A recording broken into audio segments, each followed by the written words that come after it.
In today's health alert, allergies have been on the rise, and it's more than just a sign of spring. And now more and more adults are experiencing them for the very first time. So what's behind the increase in cases? To answer that, we go to our chief health editor, Dr. Partha Nandi. And Dr. Nandi, some say climate change. Do you agree that environmental factors could be doing this for adults? 100%, right? Many Okay. people think that allergies not only develop in childhood, but anyone at any age can start developing, sniffling and sneezing due to seasonal allergies. My kids are going nuts right now. But what does climate change have to do with these adult onset allergies? Well, the Earth's core temperature has increased and now the ground is thawing at an earlier rate. So then the warmer weather is waking up the trees earlier so they start producing the pollen sooner.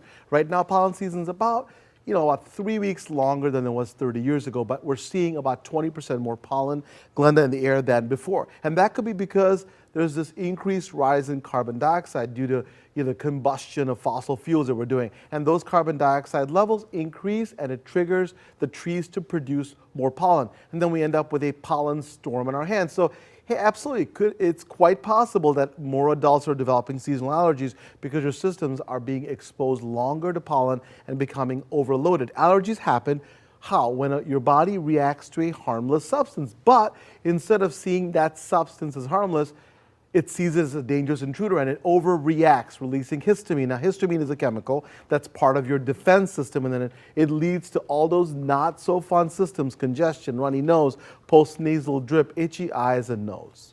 So symptoms can often overlap with respiratory illness and stuff. So how do you know whether it's allergies or COVID? And when should you see somebody about your allergies? Yeah, my middle son, this is what happens. So you can't always tell because a cold, COVID, and allergy symptoms can overlap, right? But one particular sign that I think can typically tell you it's allergies is itchiness. If your nose, eyes, and throat, right, are itchy, then it's not likely to be a respiratory illness. As for when to see an allergist, I would first reach out to your family doctor when you notice that symptoms are lasting longer than the average cold or your respiratory illness, especially if they're making your life miserable. Allergies not only trigger those annoying symptoms I mentioned, but they can impact how well you sleep and then subsequently your cognitive function. Lots of my patients complain to me about slower thinking, difficulty with attention. So if you think you're developing adult onset allergies, don't diagnose yourself. Talk to your doctor. They can provide care and also refer to an allergist if testing is needed. Not all hope is lost. I mean, we're talking about climate change, but you can do something about it to take control of your life.